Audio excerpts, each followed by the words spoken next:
Grupo Energy Telecom atua em todo o Brasil, integrando os principais serviços e soluções quando pensamos em tecnologia. Você pode contar com o Grupo Energy Telecom, sempre a melhor solução.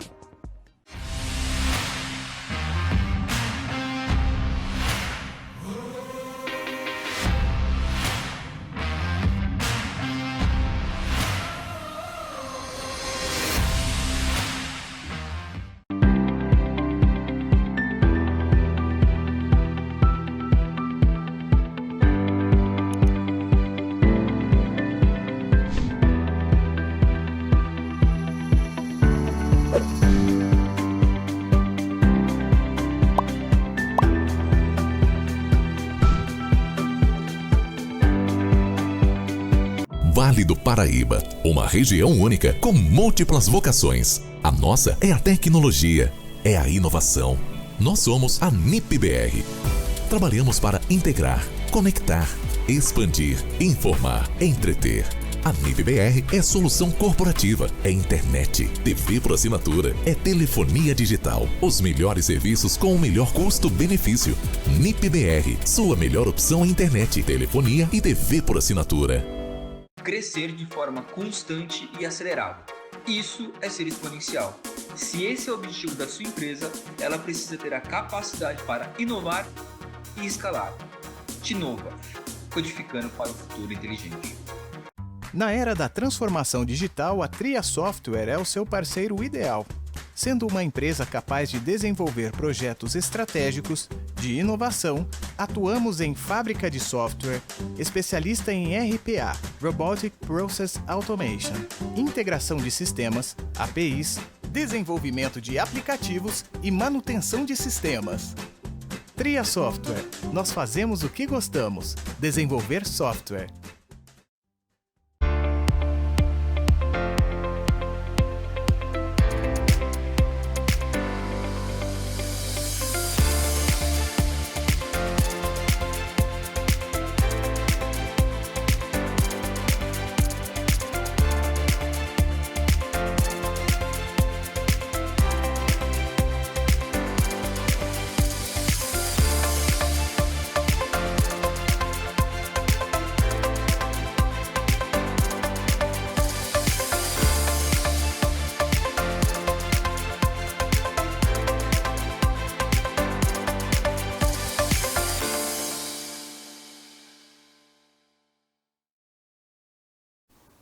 Olá, boa tarde, voltamos. E aí, descansou? Almoçou? Então estamos com energias recarregadas aí para a gente encarar os nossos últimos 3 painéis da RM Vale TI 2021. Esse que é um dos principais eventos de tecnologia do estado de São Paulo. Nesse nosso espaço virtual aqui dos painéis, cerca de 90 especialistas passaram por aqui nos últimos dias para a gente falar um pouquinho de inovação, de soluções tecnológicas que podem ser implantadas já no seu negócio. Muito bom estar aqui com você. Se você estiver chegando por aqui, seja muito bem-vindo, muito bem-vinda. Eu sou Vanessa Vantini, falo aqui do Parque Tecnológico de São José dos Campos e esse é um evento totalmente digital. Isso mesmo, existe inclusive uma plataforma que estamos conectados e lá você pode conhecer um pouquinho mais sobre os nossos 34 apoiadores. Pode visitar os estandes virtuais dos 30 patrocinadores desse evento. Eu já não vou me estender muito aqui, porque nós vamos começar agora um painel muito interessante. Isso mesmo, vamos começar à tarde falando sobre mobilidade do futuro. Carros elétricos, carros autônomos e voadores, isso mesmo. Vou convidar aqui os participantes desse painel, que já estão todos aqui, conectados com a gente. Quem vai mediar esse nosso encontro agora da tarde será o Jair Gustavo Torres. Vou aqui fazer aquela breve apresentação do Jair. Ele é doutor em engenharia, membro do Conselho de Mobilidade Urbana e professor da área de Gestão e Negócios no Senac. Uma boa tarde aí para todos os participantes. Estamos aqui conectados com você. Agora, Jair, a palavra. Obrigado, Vanessa. Sejam todos muito bem-vindos a esse painel de mobilidade do futuro. Nós vamos realmente falar sobre veículos elétricos, autônomos e voadores. É um prazer recebê-los. Agradeço os nosso time de especialistas que hoje vai falar um pouquinho mais, cada um na sua área de especialidade, né, e ficou um painel bem bacana, né, eu, na sequência, vou apresentar eles para vocês, mas o tema de mobilidade do futuro, essa questão dos veículos elétricos, autônomos e voadores, é um conceito emergente, principalmente na área de cidades inteligentes, cidades humanas inteligentes, que tem crescido muito nos últimos anos, e aqui na nossa região do Parque Tecnológico, nós temos o prazer de contar com vários cases de sucesso dentro dessa área de mobilidade. Nós vamos também, nesse painel, falar quais são os impactos e os desdobramentos que essa mobilidade do futuro vai ter, principalmente no aspecto do benefício para a população, para as pessoas que estão nos ouvindo. Nós vamos ter a oportunidade de conversar mais e aprender mais sobre isso, e nós ficamos muito felizes aí que vocês estão nos ouvindo. Como a Vanessa falou, eu sou do Senac São Paulo e pesquiso também na área de cidades inteligentes, então é um tema também que hoje à tarde vou aprender bastante junto com os nossos especialistas.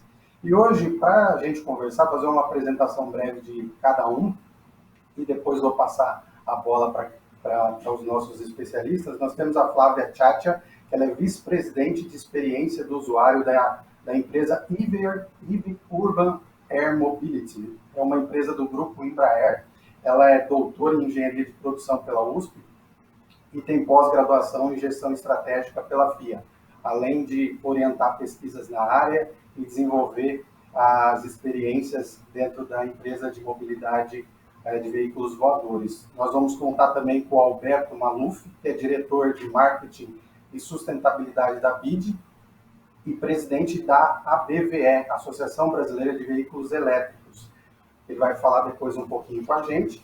E também o Paulo Roberto Guimarães Júnior, ele é secretário de Mobilidade Urbana do município de São José dos Campos, e ele vai contar um pouquinho a experiência de São José dos Campos, que, aliás, São José dos Campos vem trazendo sistematicamente várias novidades no campo de mobilidade, sendo uma referência, e hoje nós vamos saber um pouquinho mais sobre isso. Então, para a gente começar a discutir um pouquinho sobre o assunto, eu vou convidar a Flávia para falar um pouquinho sobre ela e também contar um pouquinho da experiência aqui com a gente. Seja bem-vinda, Flávia, muito obrigado por estar aqui conosco e partilhar a sua experiência. Seja bem-vinda. Muito obrigada, Jair. É uma alegria estar aqui com vocês nesse evento e compartilhar um pouco da IVE, né, e desse novo cenário da mobilidade urbana nos grandes centros. Então, eu vou apresentar aqui obrigada. Então, vou falar um pouquinho, né, sobre o que é a mobilidade urbana hoje, né, e aí quando a gente pensa nisso, a pergunta que vem, né, o que move as pessoas dentro das cidades, né? E é sempre essa questão, né? A gente fica muito preocupado de onde as pessoas estão saindo da casa para o trabalho, da casa para a escola, mas no fundo, o que a gente vê é que esses trajetos, eles ligam as pessoas a oportunidades, né? Então, mesmo que esteja indo de casa para o trabalho, podem ter ali pontos onde eu vou querer passar para deixar o filho na escola, ou eu vou precisar passar na farmácia para comprar alguma coisa. Então, são oportunidades no caminho que me fazem escolher, às vezes, uma rota, uma opção de trajeto, né? E se a gente for pensar nas grandes cidades, como São Paulo, por exemplo, a gente tem muito, muito forte essa questão do trânsito, que faz com que inviabilize muitas dessas oportunidades no dia a dia, né? A gente não consegue marcar muitos compromissos no mesmo período, porque a gente acaba ficando no trânsito, seja, né, parado no carro ou num transporte público, muitas vezes. Então, isso acaba influenciando como as pessoas utilizam a própria cidade ou elas interagem com a própria cidade.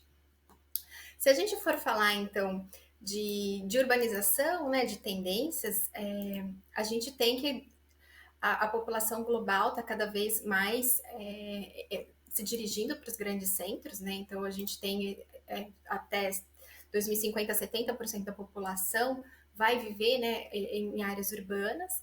Isso significa que o número de carros vai aumentar, só que, infelizmente, a gente não tem infraestrutura nas grandes cidades que a gente consiga acomodar esse crescimento, né? E a gente tem visto agora alguns estudos falando que pós-pandemia, muitas pessoas também vão optar pelo carro próprio, ao invés do transporte coletivo, coletivo por conta, né, da contaminação e tudo mais. Então, a gente também vê esse tipo de tendência. Então, falando um pouquinho aqui de outras tendências que a gente vê, a gente tem a questão de aumento, né, da mobilidade autônoma. Então, a gente vê novos modelos de mobilidade que ajudam, né, na eficiência dos transportes, promovem benefícios ambientais, e isso vai ajudar as pessoas a terem maior qualidade de vida, delas se conectarem a essas oportunidades que aparecem aí nos grandes centros, né?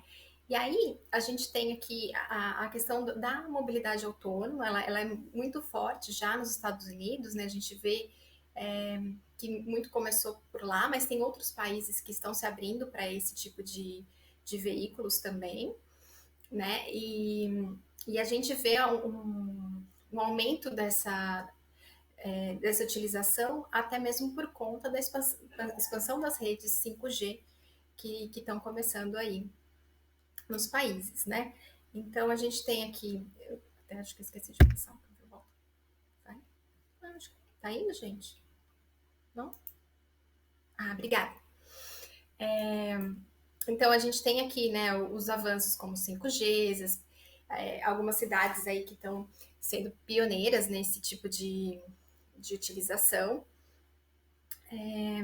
A gente também tem outra tendência muito forte, que é a questão da sustentabilidade, né? Então, a gente tem aí um aumento, né, do foco nessa questão de redução na emissão dos gases, tem a questão do custo do combustível também ser muito alto, então isso levando a uma eletrificação da frota. Não vou entrar muito em detalhe, porque acho que a gente vai conversar mais sobre isso no próximo painel. A gente também vê a tendência aí de economia compartilhada, né? Então, a gente sabe que toda essa questão de consciência ambiental, desapego, né, muitas vezes das novas gerações, de você ter muito mais acesso à oportunidade do que você ter aquele bem para você, né? E também outra tendência que a gente tem visto é não beber, não dirigir depois de beber, né? Que também isso acaba aumentando a segurança, mas também é muito prático você ter um motorista para te levar para casa depois, por um preço razoável, né? Sem falar que o tempo, se a gente for pensar no carro e no uso, né, e a utilização dele no dia a dia, na verdade, ele fica a maior parte do tempo parado, né? E uma outra grande parte que ele fica é no trânsito ou no estacionamento, enfim, a condução mesmo, ela é uma parcela muito pequena no uso da utilização desse carro. Então, realmente, a gente vê que a economia compartilhada tem feito muito sentido e acaba sendo, apesar dos carros particulares ainda serem os principais, ainda é uma tendência que a gente vê que tá acontecendo. Aí, então, vamos ver se foi. Foi? Ai. Acho que foi demais, gente. Isso. Não, verdade, tá aqui. Então, agora, então, se a gente pensar em todas essas tendências que eu comentei, né, partindo de uma questão de você ter mais acesso, ter mais oportunidades, num cenário de uma cidade congestionada e tudo mais, e tendo acesso a 5G, a veículos elétricos, a uma rede de opções, a gente entende que a gente vai ter no futuro a internet da mobilidade, uma mobilidade como um serviço, né? Onde a gente vai poder prover para as pessoas soluções mais completas, umas soluções de porta a porta, onde elas possam ter um trajeto mais tranquilo, sem atrito. E aí, esse trajeto ele vai depender muito do que as pessoas vão querer. Se elas vão querer uma opção mais barata, se elas vão querer uma opção mais cara, se é uma opção que tem uma vista mais bonita. Mas essa integração, ela é necessária, né? Isso de fazer com que tudo seja sempre muito conectado, né? Oi? Então, falando nesse futuro que a gente imagina que vai ser super conectado, dessa internet de mobilidade, a gente fala da mobilidade aérea urbana. E aí eu apresento para vocês os eVTOLs, que são esses veículos elétricos de pouso e decolagem vertical, como esse aqui da figura, que é o que a gente está desenvolvendo na IVE, que são veículos que vão ser utilizados tanto para levar passageiros, como para levar objetos, cargas, dentro das cidades. Então, eles têm como grande característica a questão de serem elétricos, então você tem uma emissão muito menor de CO2, você é muito mais silencioso do que as frotas que a gente tem hoje na mobilidade aérea urbana, que são os helicópteros. Então, ele vai ser uma solução muito mais amigável para o meio ambiente e para as comunidades em geral. E aí, falando um pouquinho também sobre o que a gente imagina, né, nessa questão da mobilidade aérea urbana, é sempre interessante falar um pouco da questão dos voos autônomos, né? A gente tem isso nos carros, a gente tem visto isso bastante, mas falando em voos autônomos, a gente vê que ainda tem um caminho aí para ser perseguido, né? Não vai ser no dia zero, pelo menos não na IVE, a gente não acredita muito nisso, então a gente vai começar, o que a gente imagina, né? Que a autonomia ela vai percorrer esse caminho, né? Que vai começar com operações comerciais iniciais ali, com o piloto a bordo, né?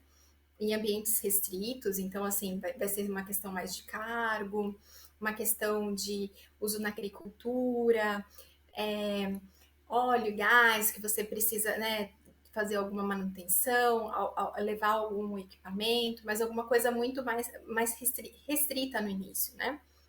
Depois a gente vê uma evolução, ainda com o piloto ao bordo, mas aí com um ambiente... Aliás, a primeira não seria com o piloto a bordo, seria remotamente pilotado, desculpa. E no segundo momento, com o piloto a bordo, mas ainda num ambiente bem controlado. E no terceiro momento, que a gente imagina retirar esse piloto de dentro do veículo, mas ainda nesse ambiente bem controlado, com regras, com rotas e tudo mais, até que a gente chegaria num ponto onde a gente teria um voo sem piloto a bordo, em um ambiente um pouco menos controlado, um pouco menos estruturado, e no último estágio a gente teria então um voo completamente autônomo para qualquer lugar, em qualquer momento. Então a gente vê que vai ter essa curva, né? E isso é esperado até por conta dessa criação de confiança, né, que vai ser realizada conforme a gente for passando por esses passos. Não só uma confiança da própria população, mas uma confiança dos órgãos homologadores, das regulamentações que precisam ser feitas e dos sistemas que têm que operar para que isso aconteça, né? Então, tudo isso tem que caminhar muito junto. A gente não vai começar autônomo do dia para o outro, só para deixá-los aí todos muito envolvidos nesse processo. E como que a gente vê que vai funcionar essa mobilidade aérea urbana, né? Então a gente imagina que, e é o que a gente está trabalhando, em ter esses provedores, né, de serviço, então que você possa pedir a sua viagem via um aplicativo, onde você escolhe o trajeto, né, e ele te indica qual é o vertiporto onde você vai ter que se direcionar, e até esse vertiporto de onde você vai descer e a partir daí continuar o seu caminho. Então a gente imagina que nesse primeiro momento, então a gente vai prover esses voos de ponto a ponto via um provedor de acesso. Gente, peraí. Desculpa. Tá? Então vamos lá. E como que a gente imagina que os voos na mobilidade aérea urbana, eles podem acontecer, né? Quais são essas possibilidades? Então, a gente tem aqui um trabalho da KPMG que mostrou que a gente tem opções tanto entre cidades como dentro das cidades, né? Então, quando a gente está falando dentro da cidade, a gente tem operações principalmente como air taxi, voos de sightseeing, né? De sobrevoo mais turísticos mesmo, ou airport shuttle, então as pessoas que estão indo ou saindo do aeroporto. E aí a gente tem aqui alguns concorrentes, né, para bicicleta, carro, táxi, trem, ônibus e essas coisas. E tem uma outra mobilidade que é entre cidades, então distâncias um pouco maiores, que está mais relacionada a voos regionais, né, onde a gente entra aqui na competição com os voos regionais ou trens de mais rápidos e tudo mais. Então são essas opções que a gente tem também aqui. E acho que é legal mostrar também um pouquinho, né, da oportunidade que a gente vê de mercado para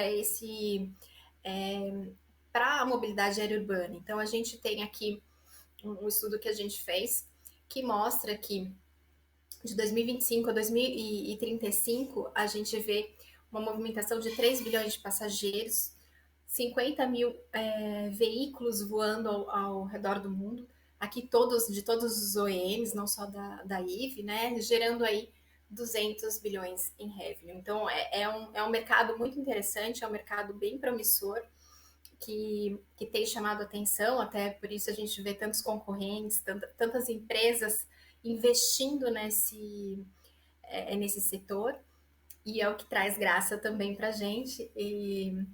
Então, vale a pena, é algo que a gente tem enxergado, tem trabalhado bastante para construir, porque como é algo novo, a gente tem que construir esses ecossistemas, trabalhar muito em parceria para que tudo isso aconteça. Não é só você ter um bom veículo, né? Você tem que ter todos os serviços associados, você tem que ter onde estacionar, você tem que ter os provedores que vão ser o face to the customer para os passageiros.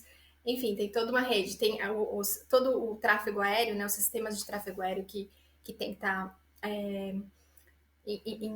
no lugar para que isso possa escalar rapidamente, com muita segurança sempre.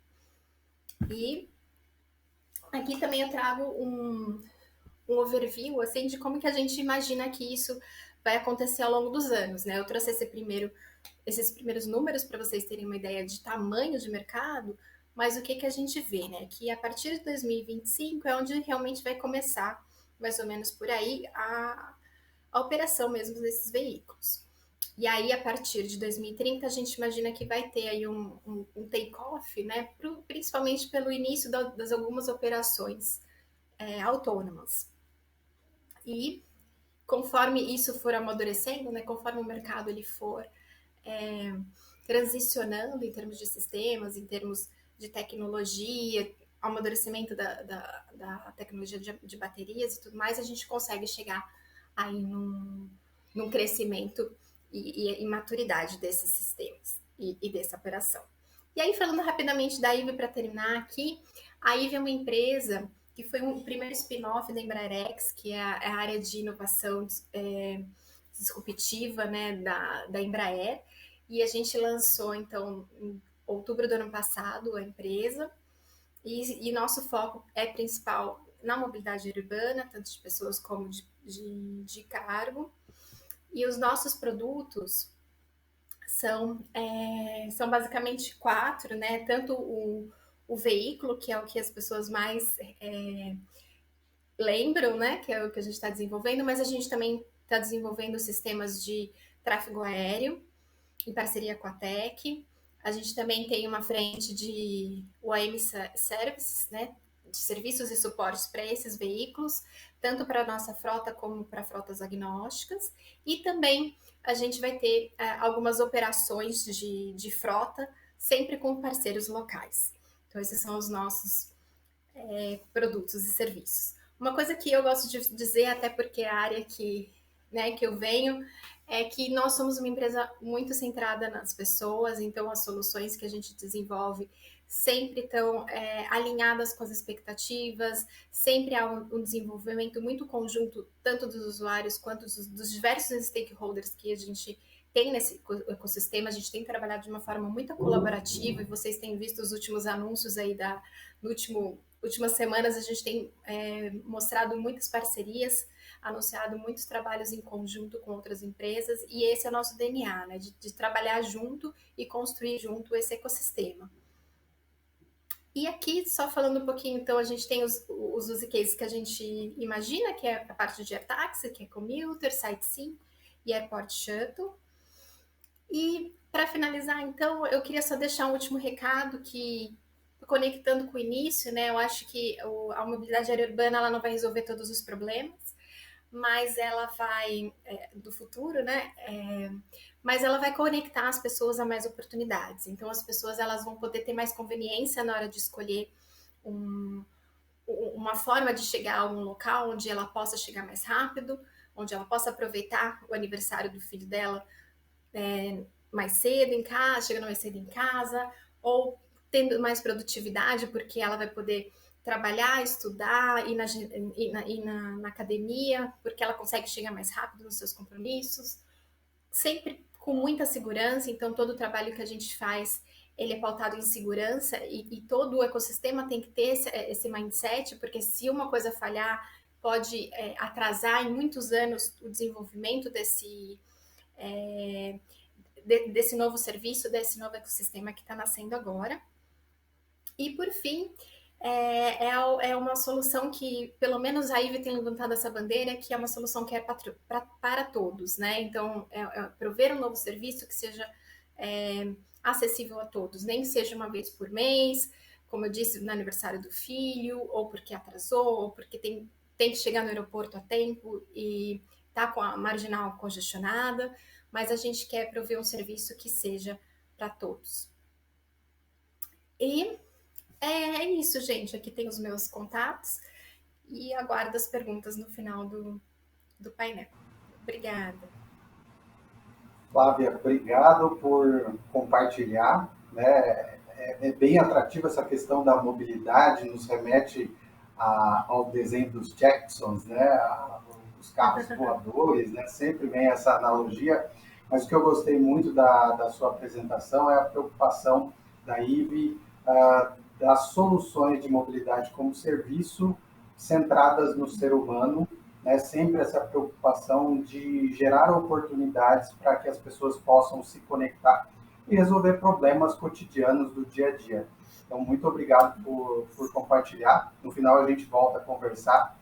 E, dando seguimento aí ao nosso bate-papo, vamos falar um pouquinho aqui agora sobre mobilidade com o Adalberto, né? O Adalberto, ele é diretor de marketing e sustentabilidade da BID e presidente da BVE, que é a Associação Brasileira de Veículos Elétricos. E eu vou pedir para o Adalberto compartilhar com a gente o conhecimento, o case que ele tem, e agradecer mais uma vez. Seja bem-vindo, Adalberto, é com você.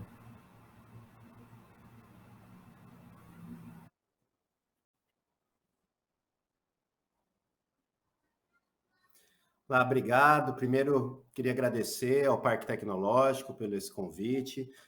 A BYD, que é uma empresa de tecnologia, né, que é uma empresa hoje líder mundial de mobilidade elétrica no mundo, então tem tudo a ver com o debate. A gente sempre fala do veículo elétrico autônomo conectado, e hoje agora eu tenho que agregar mais uma característica desse veículo voador, né? Fiquei muito feliz de ver a velocidade com que a tecnologia cresceu.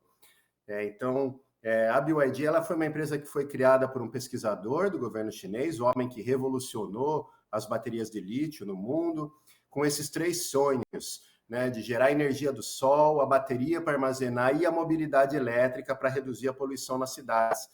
É muito premiada, prêmios aí da ONU, considerada pela Forbes uma das 3 empresas que está transformando o mundo. E basicamente a gente surgiu como uma empresa de bateria, virou a maior fabricante de celulares, tablets, computadores. Ainda hoje a BYD Electronics é a segunda do mundo, e fomos evoluindo para fabricante de veículos.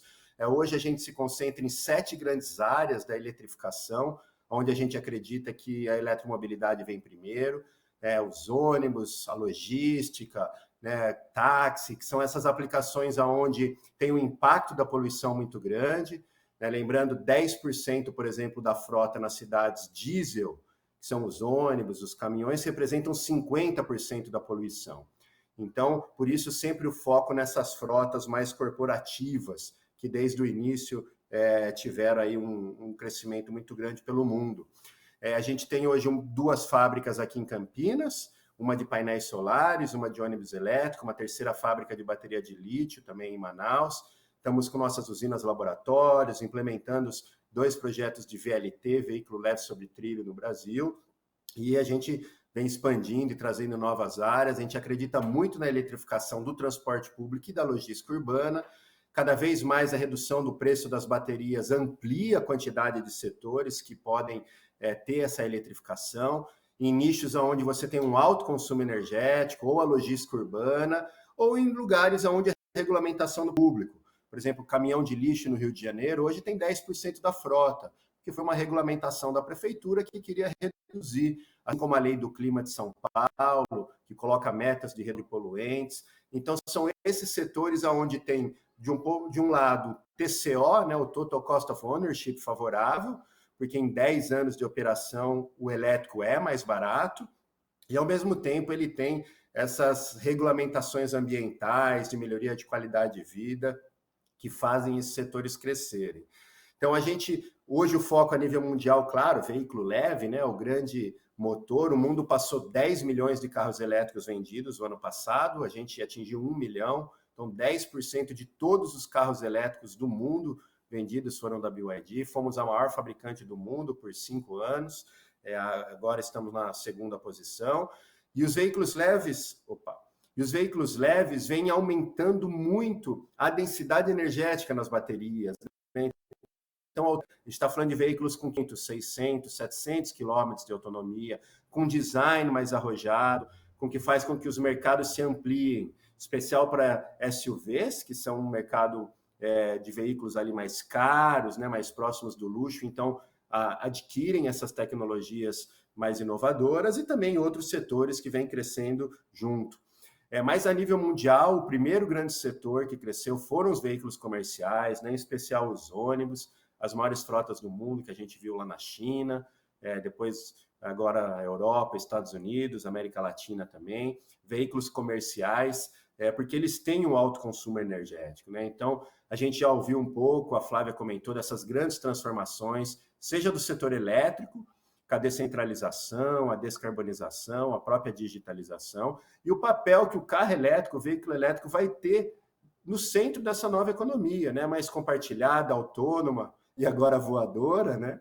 E também uns sistemas de energia mais descentralizados, né? O veículo elétrico ele vai ser o centro disso. Quando a gente fala de um ecossistema de inovações muito grandes que vai ser criado ao redor disso. Então, as cidades que fomentarem os primeiros projetos, que criarem o mercado, serão as cidades que vão ver os seus cidadãos criando as soluções e as tecnologias para aqueles produtos, né? Se o mundo inteiro cresce com a mobilidade elétrica e o Brasil ficar fora, não vão ser empresas, startups brasileiras que vão criar essas tecnologias de armazenamento, blockchain, inteligência artificial, muito dessas soluções que a Flávia comentou, do Mobility as a Service, Energy as a Service, quer dizer, uma grande mudança a nível mundial. A gente vê hoje as políticas públicas a nível mundial, né? O pacote verde da Europa tem um foco muito grande nas renováveis, na mobilidade elétrica, na redução da emissão, então cada vez mais regulamentações ambientais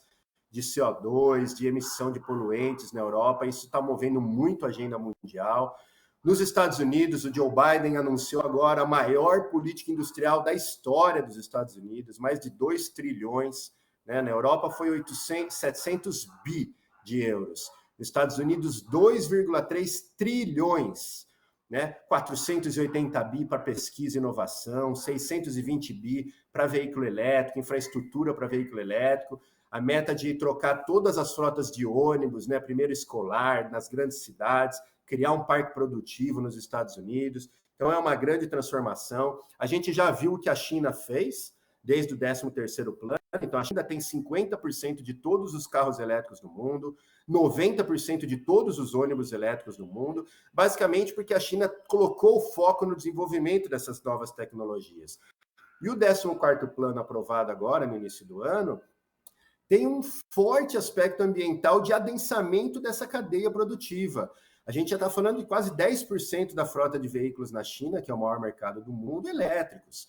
Ônibus, há 2 anos atrás, que é o último dado que eu tinha, ali antes da pandemia, 2019, quase 40% dos ônibus vendidos no mundo já eram elétricos. Na China era 60%. Então, é uma grande transformação. A gente vê hoje mais de 140 países com regulamentações de mobilidade elétrica, de energia renovável, quase todos os grandes países europeus, também na América do Norte, com prazos finais para venda de veículo a combustão, incentivando a criação dessa nova indústria. As cidades hoje são as grandes líderes da agenda da eletromobilidade a nível mundial. Hoje, 800 cidades pelo mundo já têm políticas muito consistentes de renovação de frota, de incentivos fiscais, regulatórios. A gente está falando de 25% da população mundial já vive em cidades com metas ambiciosas para veículos elétricos, além de inúmeras outras metas que a gente vê ao redor do mundo.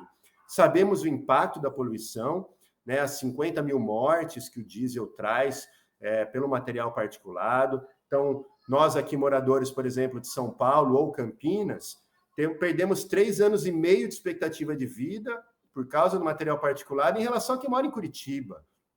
Isso sem falar que 1/3 dos cânceres, de doenças cardiorrespiratórias, a gente viu agora estudos da Covid, por exemplo, cidades mais poluídas tiveram 3 vezes mais mortes por Covid do que cidades não poluídas. Né? Estudo lá da Siena, na Itália, estudo de Harvard, lá de Nova York. Então, a questão da poluição ele vai além do veículo, da saúde pública. A gente está falando de qualidade de vida, está falando de mudança tecnológica, de matriz. Aqui você vê o diesel dos ônibus, diesel dos ônibus e caminhões, né? Representa quase 50% do material particulado, do NOx. Então, é aí que a gente tem que atuar. Porque é uma frota que o poder público tem a caneta, ele consegue regular. São poucos donos de empresas de ônibus, são poucas garagens, né? Caminhões de logística também são poucas empresas, são recorridos sempre ali muito parecidos. Então, é mais fácil atuar aqui do que atuar, por exemplo, para eletrificar todas as motos que rodam na cidade. A minha tela deu uma travadinha aqui. Mas a gente vê, por exemplo, essa liderança das cidades a nível mundial. Shenzhen, por exemplo, que é o polo de tecnologia da China, primeira cidade a eletrificar 100% da frota de ônibus e táxis, demorou aí 5, quase 7 anos, trocou 16 mil ônibus, isso é mais do que São Paulo, por exemplo.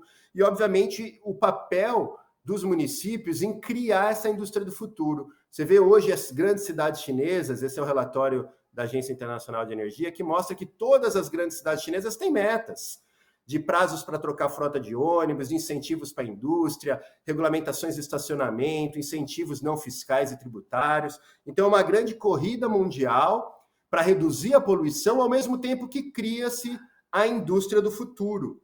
Então, cada vez mais a gente vai ver as cidades fazendo isso. A China dominou aí com 99% das frotas de ônibus até 2 anos atrás. Agora a Europa veio, os Estados Unidos. Então, o ano passado passou de 600 mil ônibus a nível mundial.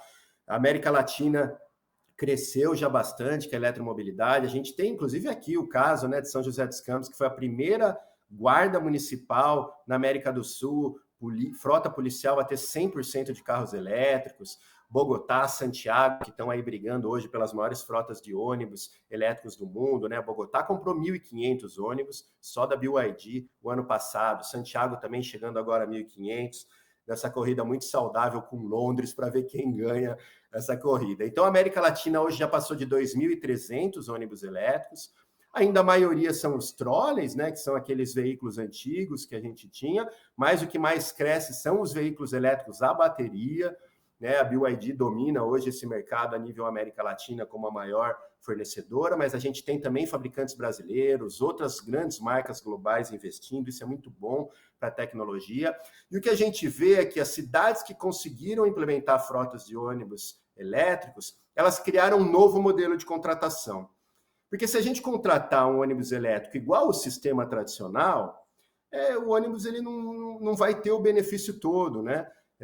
Ele não pode ficar parado no trânsito lá, porque você está falando de um investimento muito alto, ele tem que rodar bastante, o elétrico ganha na economia. Então, o que o mundo fez, começando aqui pelo Chile, é a cartilhinha do Banco Mundial, né? Hoje o Banco Mundial prega, já há alguns anos, né, a nível América Latina, que o melhor modelo é separar a compra do ônibus da operação. Ao fazer 2 contratos de compra de ônibus em separado da operação, só nisso você reduz pelo menos uns 15% do custo total de vida do veículo, porque você não precisa pagar lucro sobre o capital investido na compra do ônibus todos os anos para o operador. O operador se concentra na operação de pessoas. Então, o Chile criou esse primeiro modelo aqui na América Latina, de umas SPE, né, de uma empresa que permitiu ali empresas de energia, com fundos de investimento que compram os ônibus, tem garantia de pagamento da tarifa para não ter risco, e depois esse ônibus é alugado para os operadores que jogam, pagam muito menos do que teriam, e depois tem só o custo de operação e manutenção. Esse é um modelo que vem sendo hoje replicado em outras cidades. Bogotá fez muito parecido também, a primeira licitação comprou primeiro os ônibus em separado da operação, isso também fez uma redução do custo muito grande. Bogotá optou para ter os operadores de ônibus também entrando na compra do material rodante, mas são contratos diferentes da operação. Assim como a gente vê em Medellín, por exemplo, que optou pela compra pública. Então, Medellín, a prefeitura, né, a autoridade metropolitana, compra os ônibus e depois deixa para o operador, que é um operador público, para operar em condições menores. Ao fazer essa separação também se reduz muito o custo. E a gente vem tentando hoje modelos assim, né? O objetivo do BID, uma consultoria hoje, o Banco Mundial, o pessoal foca muito em São Paulo e tentar mostrar isso, de fazer a compra do ônibus em separado da operação. Então, existem novos mecanismos tentando montar essa equação toda. Eu acompanho um pouco ali no dia a dia de São José dos Campos, mas eu sei que São José também foi pioneira nisso, em tentar fazer essa separação da compra do material rodante. Imagino que eles, né, devam estar seguindo essa cartilhinha aí do Banco Mundial, que prega isso hoje a nível internacional, que certamente é uma das grandes soluções para a eletrificação. Então, a gente vê uma liderança importante de algumas cidades, né, os primeiros projetos de car sharing, Campinas, que teve a primeira frota de ônibus elétrico. Hoje o VLP é um projeto de São José dos Campos que a gente acredita que vai ser muito bem sucedido, porque ele traz um novo nível de serviço para os veículos. A gente está falando de uma tecnologia diferente, com uma cara de trem, né, que vai dar um conforto, um sistema muito melhor para o operador, trazendo mais passageiros de volta para o transporte público.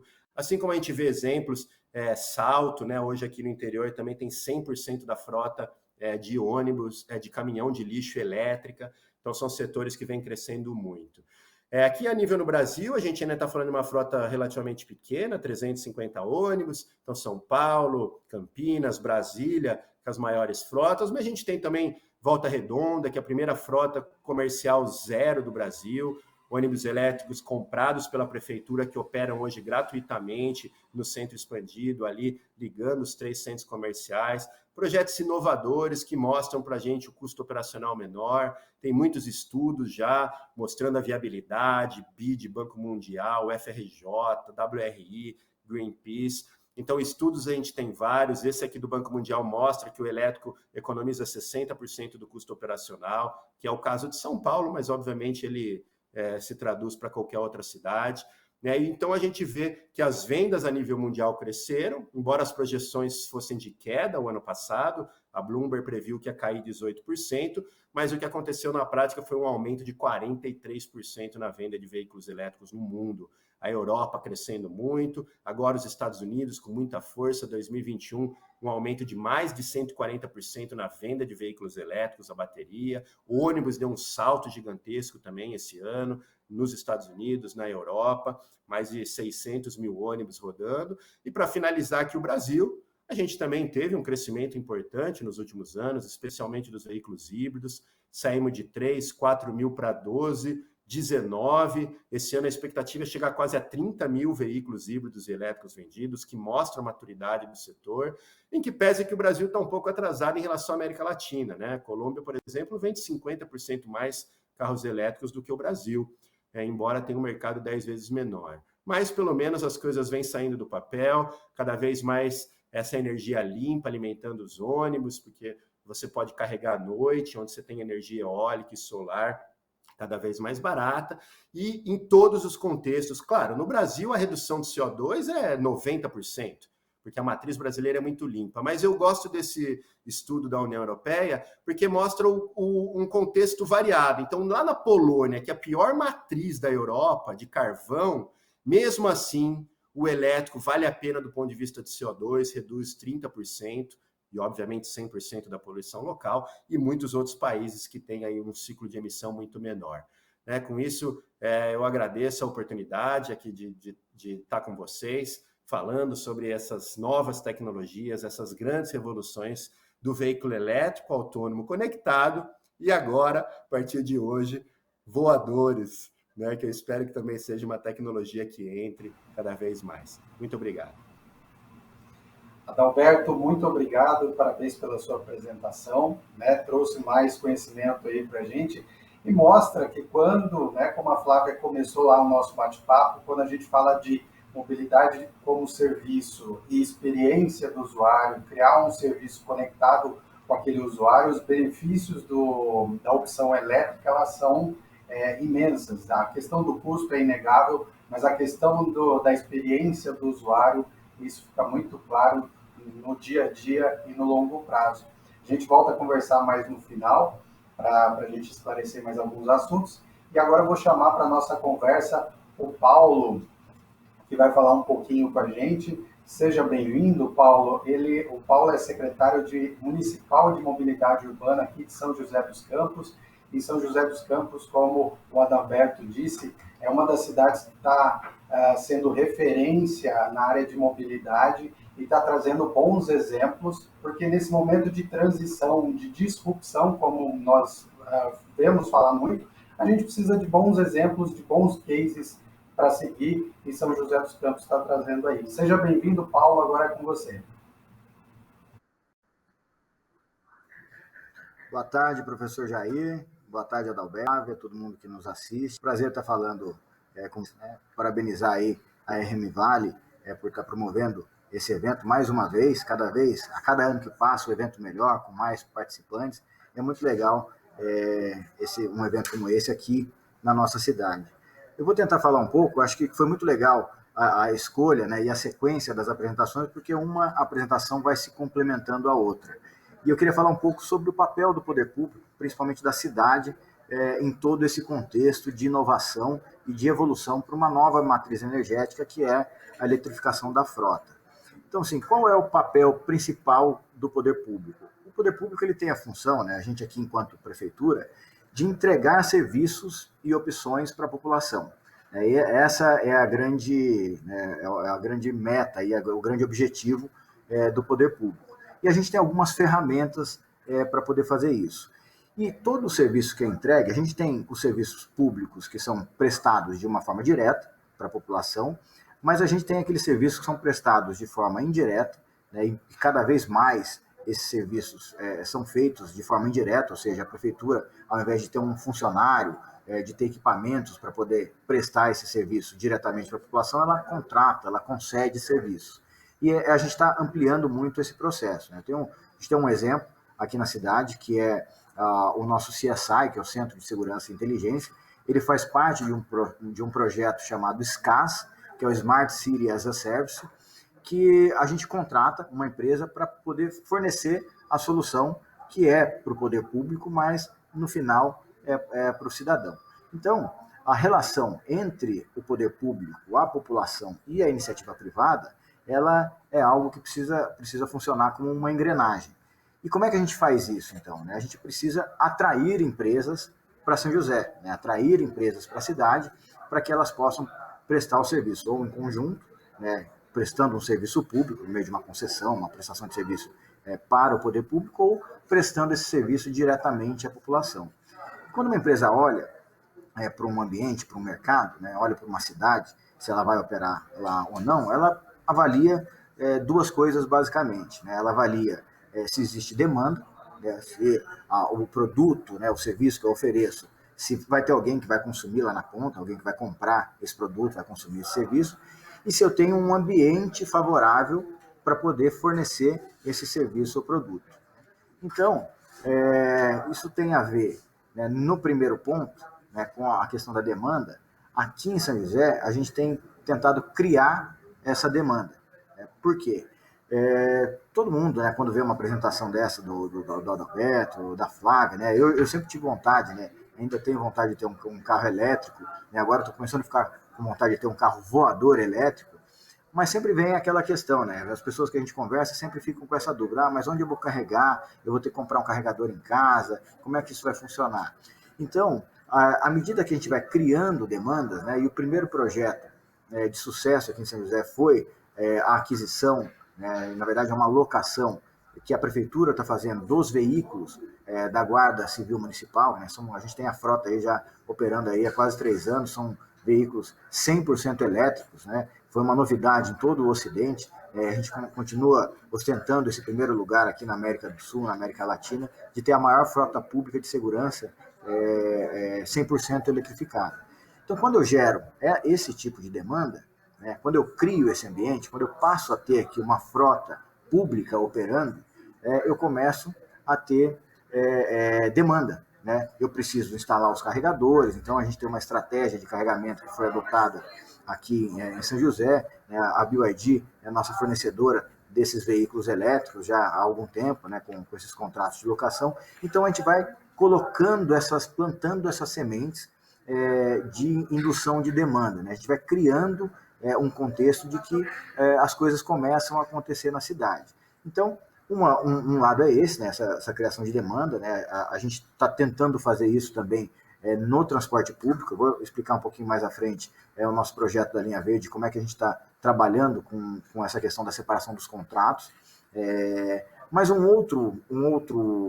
outro lado é ter esse ambiente favorável, né, para a empresa operar na cidade, para a empresa fornecer, criar os seus produtos, as suas soluções. E isso a gente consegue com duas coisas. A primeira é a desburocratização. Então, a gente tem trabalhado bastante, né, desde o início de 2017, quando o prefeito Felício assumiu aqui como prefeito em São José, um dos eixos da sua gestão é a simplicidade, é a simplificação dos processos. Então, a gente precisa desburocratizar. E a gente tem um trabalho intenso na prefeitura, né, e constante de sempre questionar os nossos próprios processos e as nossas normas, de forma que a gente viabilize e torne mais atrativo o ambiente legal, né, o ambiente regulatório da prefeitura, para que essas empresas tenham mais facilidade de chegar na cidade e prestar o seu serviço. E um outro ponto que eu considero muito importante, e que isso acaba não entrando em cartilha nenhuma, é a estabilidade política da cidade. E o que eu quero dizer com isso? São José dos Campos é uma cidade que evoluiu demais nos últimos 4 anos e meio, né? A gente tem, isso é notório, tanto para a gente aqui da cidade, quanto quem vem de fora da cidade e observa, né, essa mudança rápida, né? A gente costuma brincar que foram 40 anos em 4, né? A gente evoluiu demais com a cidade, mas isso tem a ver com a estabilidade política, né? A gente tem uma gestão que é pautada em técnica e em ética.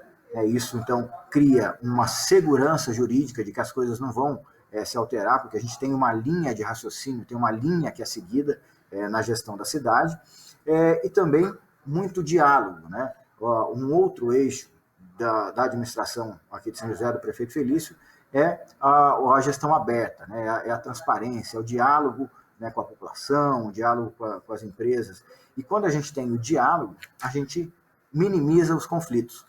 Então, quando uma empresa olha para São José, e por isso muitas empresas têm vindo para cá, ela olha, São José tem uma demanda, que é uma cidade de porte médio, né, com uma condição boa, então tem um mercado interessante aqui, e o ambiente para desenvolver esse mercado é interessante, porque tem uma estabilidade política e tem regras muito claras e simplificadas quando a gente compara com a média geral que a gente tem no país. Então, a gente vai construindo esse ambiente, né?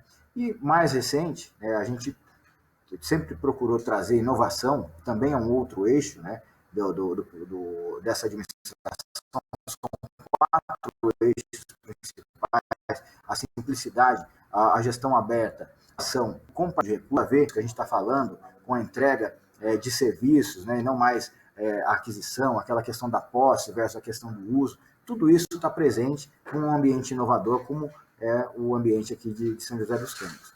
E dentro dessa inovação, a gente, em meio de 2017, mais ou menos, começou a trabalhar com um novo edital do sistema de transporte público da cidade, onde a gente foi perguntar para a população o que ela imagina, o que ela precisa, o que ela deseja do novo transporte público, e a população para a gente as premissas do... Então, antes de começar a escrever qualquer coisa, a gente foi perguntar para a população o que ela espera do novo sistema, né? Como a gente, enquanto poder público, deveria trabalhar para entregar o que ela espera, deseja e merece para uma cidade, para um cidadão como o cidadão de São José. E aí a gente chegou naquelas premissas, que foram as 3 premissas básicas do nosso edital. A população quer mais frequência, quer mais conforto, pagando uma menor tarifa.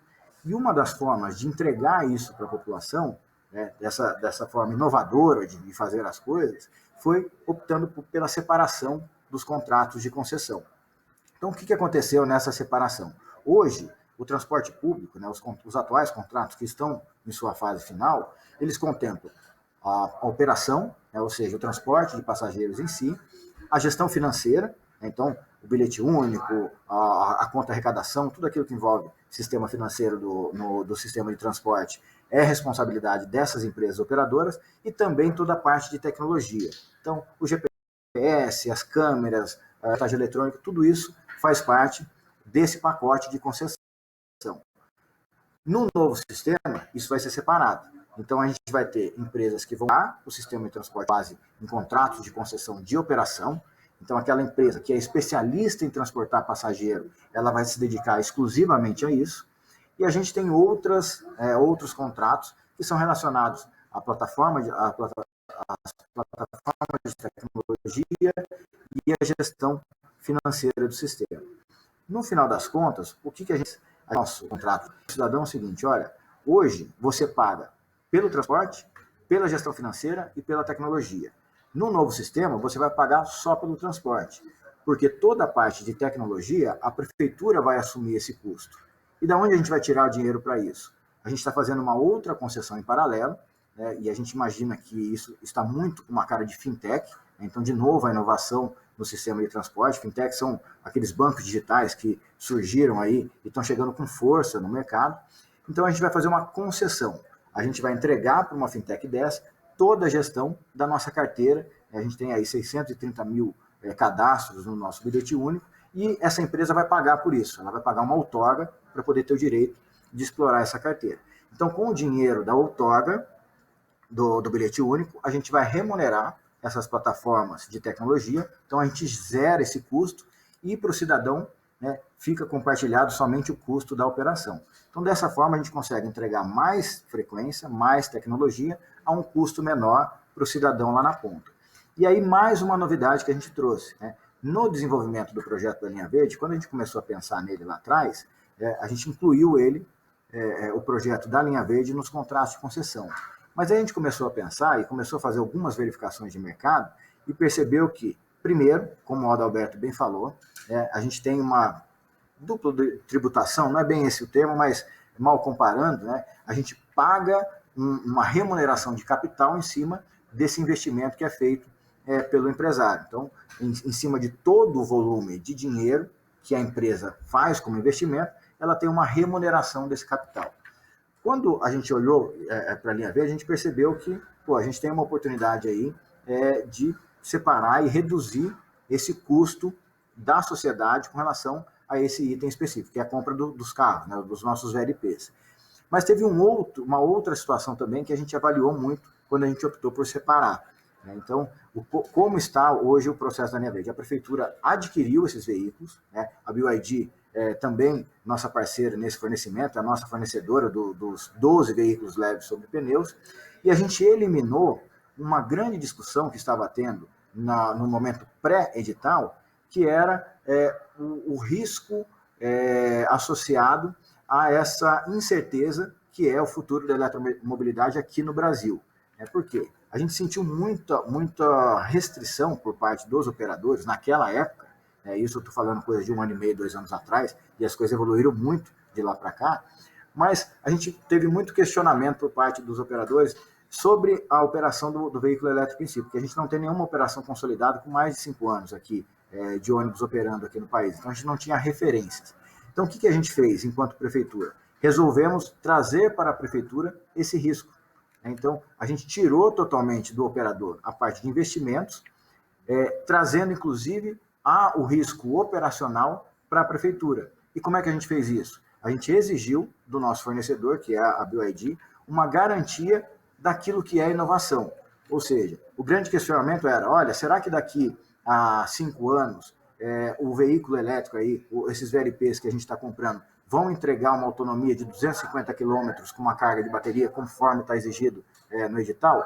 Isso foi resolvido à medida que a BYD aceitou o que a gente propôs no edital e ganhou essa licitação, essa concorrência, e vai, durante os próximos 10 anos, garantir essa autonomia da bateria. Então, a gente resolveu a questão operacional, reduziu o custo, tirando essa remuneração de capital do investimento do operador, e conseguimos viabilizar essa equação. E aí, para finalizar a minha fala, até para a gente abrir para o debate, eu vou contar mais uma coisinha. Quando a gente optou por fazer o investimento no VLP, para comprar esses veículos, a gente precisava buscar dinheiro. E uma das formas que a gente fez para poder conseguir parte dos recursos necessários para a aquisição dos veículos foi exigir, na minha outorga de estacionamento rotativo, que é a zona azul da cidade, um valor correspondente a 9.200.000, mas hoje a gente recolhe na prefeitura, para o Fundo Municipal de Transportes, 38,5% de todo o faturamento da concessionária de zona azul. Então, esse recurso vem para o Fundo Municipal de Transportes e está sendo aplicado diretamente no projeto da Linha Verde, no apoio ao transporte público da cidade. Então, isso está totalmente vinculado, totalmente aderente, vai totalmente em linha com o que determina a Lei Federal de Mobilidade Urbana, que traz as políticas nacionais de mobilidade urbana, onde a gente usa a contribuição do veículo individual, que é uma forma de compensação daquele veículo individual, do transporte individual e o que ele causa, as externalidades que ele causa na cidade, para poder apoiar e subsidiar a operação de transporte público. Então, essas são alguns tipos de engenharia, de ferramentas e de soluções que a gente está dando na cidade e que tem trazido todo esse grau de inovação, atraído boas empresas para São José, de forma que a gente consiga avançar cada vez mais para entregar melhores serviços e melhores opções para o cidadão. Muito obrigado aí pela oportunidade e fico à disposição aí para a gente bater um papo no final. Agradeço, Paulo, pela fala, e o exemplo de São José é um case real que está acontecendo, que a gente está vendo acontecer aqui, e está muito bem conectado com as duas palestras, da Flávia, do Adalberto, que mostrou um caminho prático. Quem sabe no futuro teremos também os veículos voadores aqui em São José. Se eu quiser sair da minha casa aqui no centro da cidade e até dar uma aula no Senac, eu já consigo fazer essa opção através do veículo elétrico ou da linha verde que já está vindo por aí. Gente, o nosso bate-papo foi muito bom e foi bastante rico, e o pessoal aqui me avisou que nós já estamos com o tempo finalizado. Então eu quero aproveitar esses últimos momentos para agradecer cada um de vocês, a Flávia, o Adalberto e o Paulo, parabenizá-los mais uma vez pelos ótimos cases, pelo trabalho e por compartilhar conosco aqui na RM Vale TI esse conhecimento.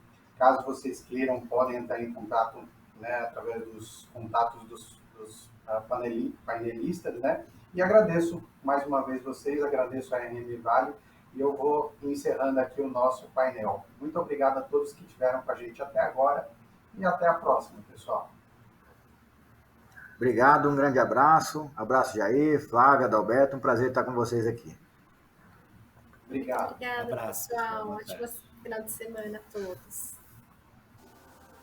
É isso aí, Jair. Foi um bate-papo bom demais. O tempo voou, a gente nem viu passar por aqui. Acompanhamos conectados com vocês esse painel. Inclusive, recebemos várias questões, várias perguntas. A gente não vai conseguir respondê-las neste momento, mas fique tranquilo, foi muito bom você ter participado com a gente. Essas perguntas serão encaminhadas aqui aos participantes desse painel. E continue conectado com a gente. Daqui 15 minutos faremos um rápido intervalo. A gente volta para tratar de um novo assunto aqui nos nossos painéis. Isso mesmo, vamos falar sobre reconhecimento de imagem, como um aliado aí para a segurança pública e também de empresas privadas, isso mesmo. Rapidinho, aproveite um pouquinho a nossa plataforma e a gente já volta. 3h15 é o nosso próximo encontro. Até já!